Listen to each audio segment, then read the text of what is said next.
Army chief ने एक बात कही थी जो वो भी इसमें दोहराए ना, आर्मी चीफ ने क्या कहा था अमेरिका में जाके?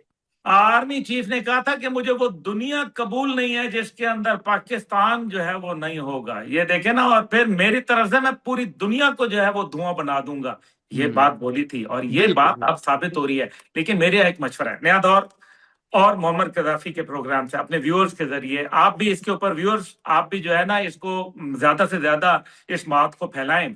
जनाबे वाला, हर महीने कोर कमांडर्स कॉन्फ्रेंस हुआ करती है पाकिस्तान के अंदर और बड़े आला सतही इजलास होते हैं। मेहरबानी फरमाएं, अब इकट्ठे ना बैठें। अब ये दुश्मन खुल के सामने आ गया है, ये दुश्मन बड़ा बारीक वारदात जो है करने का आदी है। इस टाइम पे हमें एहतियात से काम लेना पड़ेगा। ठीक है कि हम न्यूक्लियर हैं, ठीक है कि हम एक बड़ी अस्करी कुव्वत हैं, अल्हम्दुलिल्लाह हमें उसके ऊपर फख्र भी है, लेकिन ये जो इस टाइम पे यहूद हनूद का गठजोड़ हो गया, ये बड़ा खतरनाक है। मैंने आपसे पहले भी कहा था कि ये नरेंद्र मोदी गया है, ये लुच तलने गया है, और वो लुच आपको नजर आ गया है। अभी कजाफी भाई एक बात पर, जो लोग इस टाइम पे हमारे लोग ये सोच रहे हैं कि जनाब ईरान जो है उसको शिकस्त हो गई है और ईरान का तो सुप्रीम लीडर चला गया, ओ बाबा, 86 साल के वो थे, आज नहीं तो कल उन्होंने वैसे भी जो है वो तबई मौत जो है वो चले जाना था। ये तो उनको अल्लाह ने जो है वो ये एक शहादत दी कि वो जामे शहादत नोश कर गए और अपने नजरियात और अपने अफकार छोड़ गए। हर शख्स के जहन के अंदर, ना सिर्फ ईरान में बल्कि पूरी दुनिया समेत पाकिस्तान में उनके फॉलोअर्स आज एक कसीर तादाद में मौजूद हैं। अब वो क्या फॉलोअर क्या है, वो फॉलोअर जो है वो रेजिस्टेंस का सिंबल है। वो फॉलोअर जो है वो कहते हैं कि गजा के ऊपर जुल्म ज्यादती बंद करो। वो फॉलोअर इजराइल की नाजायज रियासत को तस्लीम करने के जो है वो खिलाफ हैं। वो फॉलोअर कहते हैं कि गजा पीस बोर्ड जो है उसी तरीके से कटी पतंग बन गया जिस तरह अमरीकी F-15 जो है कटी पतंग बने गिर रहे हैं। अच्छा, मजे की बात इसके अंदर बड़ा इंटरेस्टिंग ये है कि इस टाइम पे एक और बात हुई कि अमेरिका कह रहा है मेरा एक जहाज गिरा है, और कुवैत का वजारत दिफा ये कह रही है कि मुतअद्दद जहाज गिरे हैं, मल्टीपल। तो इसका मतलब है कि क्या कुवैत को यह एहसास हो गया है कि ये हमारे दिफा क्या करेंगे जो अपना दिफा करने में नाकाम रहे हैं। सर 560 से ऊपर तो फौजी तादाद बताई जा रही है जो मारी गई है अमेरिका की। जी, इससे ज्यादा है, ये तादाद बढ़ रही है, मुस्तकिल बढ़ रही है, क्योंकि कोई भी चीज जब तक कि ये पॉडकास्ट आपका बाहर जाएगा और ये लग के आएगा तब तक कि इंशाल्लाह ताला इजाफा ही देखने में नजर आएगा, कोई बात नहीं। अच्छा, देखिए मैंने आपसे कहा था कि घड़ी जो है वो अमेरिका के पास है, 4 दिन में मैं कर दूंगा, फिरौन बन गया हूं, रौनक मेरे में है, नाउजुबिल्ला खुदाई का मैं दावेदार बन गया हूं, 4 दिन मैं दे रहा हूं, 4 दिन में मैं तबाह बर्बाद कर दूंगा अमेरिका। अब कह रहे 30 दिन तक जंग जाएगी। फिर कहता था कि जनाब 1 हफ्ते से दूरी पे है न्यूक्लियर प्रोग्राम के, तीसरा दिन तो जंग का गुजर गया, अब पीछे रह गए 4 दिन। हुन देखो तुसी तमाशा, अब आपको जो है वो धमाका, वो जिस धमाके का हम सोचते थे जिससे एक मशरूम बनता है, जिससे एक जो है वो जो एक दुनिया लरज उठती है, अब वो ईरान हासिल करके रहेगा, अब वो ईरान नहीं छोड़ेगा। अच्छा, दूसरी जानिब जो है बड़ा इंटरेस्टिंग एक और पहलू है, जब अमरीकी सर फौजी की अगर लाश ईरान जाती बना है। लेगा तो वो टेस्ट किस पे करेगा? अगर ईरान बना लेता है एटमी हथियार तो फिर टेस्ट किस पे करे?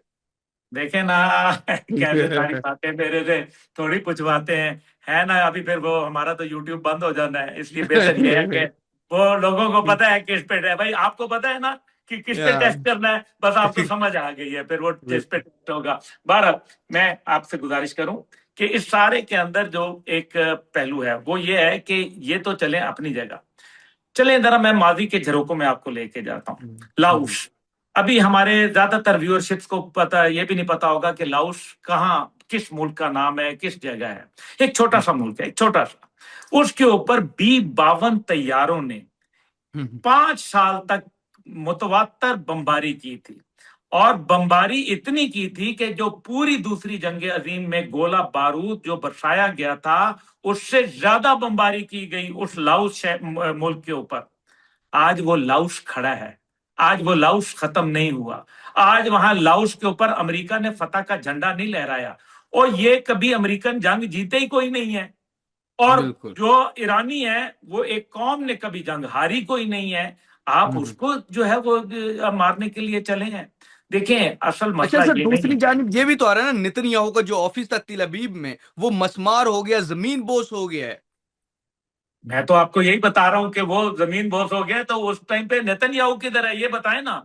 ہوں کیوں نہیں سامنے لے کے آ رہے؟ یا ڈر اور گیا ہے یا اور چھپ گلف گیا ہے؟ کنٹری سے اور گلف کنٹری سے امریکن نکل رہے ہیں، ان کے جہاز واپس نکلتے ہوئے نظر آ رہے ہیں.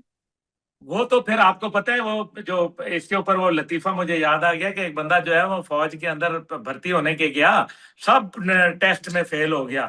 تو کرنل صاحب کے پاس آیا اور اس نے کہا بڑی غلطی کر رہے ہیں آپ مجھے نہیں رکھ کے. وہ کرنل صاحب بڑا ہنسا، اس نے کہا کیوں بھائی، کیوں نہیں تم تو سارے ٹیسٹوں میں فیل ہو گیا. کہتا ہے میرا نام دھسو ہے. اس نے کہا اچھا دھسو کیا مطلب، یہ کیا نام ہوا؟ اس نے کہا میں دشمن کی فوج میں دھس جاتا ہوں، مجھے دادی مجھے پیار سے پکارتی تھی، مجھے رکھ لیں. تو کرنل صاحب نے کہا جہاں اتنے لوگ آتے ہیں ان کو بھی رکھ لو. رکھ لیا. 2 مہینے بعد جنگ لگ گئی. ابھی بارڈر کے اوپر کرنل صاحب بھی پوسٹڈ تھے، بنکر میں بیٹھے ہوئے تھے. دیکھا کہ بالکل بارڈر لائن سے ایک آدمی بک ٹوٹ واپس بھاگا آ رہا ہے. تو انہوں نے جب دوربین پہ دیکھا تو انہوں نے کہا یہ تو دسو ہے. انہوں نے کہا بھائی دسو گل سن. انہوں نے کہا جی آپ فرمائیں. کرنل صاحب کو سلوٹ کیا. انہوں نے کہا جی تو کہتا تھا کہ میں دشمن کی فوج میں دھس جاتا ہوں. تو اس نے کہا کہ جناب میری نانی جو ہے مجھے پیار سے نسو بھی کہتی تھی. تو یہ اس آپ کا کو دھسو اور نسو کا فرق اب امریکی فوج میں نظر آ گیا ہوگا. بالکل لیکن بالکل دیکھیں بات چلیں، یہ تو ہم نے مذاق لائٹر وغیرہ کر نوٹ. دیا. لیکن ریالٹی یہ ہے کہ ایران میں نقصان ہو رہا ہے، اس میں کوئی شک نہیں ہے. ایران کی فوج کمزور ہے، لیکن ایران کا حوصلہ کمزور نہیں ہے، ایران کی ہمت کمزور نہیں ہے. اور یہ یاد رکھیں کہ قوموں کو آپ نہیں شکست دے سکتے. اور ایران اگر یہ جنگ طویل ہو گئی، ذرا ایران پہ ہی بات کر لیتے ہیں. جی جی 8 سال عراق کے ساتھ لڑا. کیا تہران نے پہلی دفعہ بیلسٹک میسائل دیکھے ہیں؟ اسکڈ میسائل آتا تھا، 1 ٹن وار ہیڈ ہوتا تھا اس کا. 8 سال میں 2.5 لاکھ لوگ شہید کرا دیے. کیا عراق جیت گیا تھا؟ باوجود اس کے کہ عرب دنیا کی سپورٹ حاصل تھی، امریکہ کی سپورٹ حاصل تھی، کیا عراق جیت گیا تھا؟ نہیں جیتا. پھر کیا روس جو یوکرین کے ساتھ بارڈر لگتا ہے، کیا وہ یوکرین کے ساتھ جنگ جیت گیا ہے؟ ابھی تو آپ دیکھیں کہ بہت سارے یہ جو تیسری جنگ عظیم ہوگی نا، یہ کسی غلطی پہ ہی شروع ہوگی. پہلی بھی جو 2 جنگیں تھیں اس کے اندر جو ہے غلطی ہوئی تھی. جنگ کبھی بھی کوئی جو ہے دانشمندانہ قدم نہیں ہوتا، لیکن بالکل بس کوئی غلطی ہو جاتی ہے، کوئی معاملہ بن جاتا ہے. 90% تیل جو ہے جو اس کا ایران کا وہ لیتا ہے چین.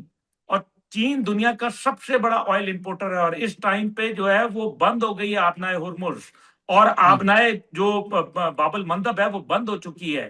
دنیا کا ٹریڈ آج جو سٹاک مارکیٹ کریش ہوئی ہے دنیا کے اندر، آج جو دنیا میں تیل کا بحران پیدا ہوا ہے، آج جو آئل ریفائنریز نے کام بند کر دیا ہے، اور جو گلف ایریا کے اندر اس ٹائم پہ ایک ہو کا عالم ہے، اور دنیا کی 3 میجر ایئر لائنز قطر، امارات اور اتحاد جو ہے وہ بیٹھ گئی ہیں. میں نہیں کہہ رہا کہ یہ اچھا اقدام ہے، اس کی وجہ سے ہزاروں پیسنجر جو ہے وہ رک گئے ہیں، ہزاروں جو فلائٹیں ہیں وہ رک گئی ہیں. سر، اور جو اگر جنگ یہ ایران کے اندر کرنا چاہ رہا تھا امریکہ، ایران نے تو پوری دنیا میں پھیلا دی ہے.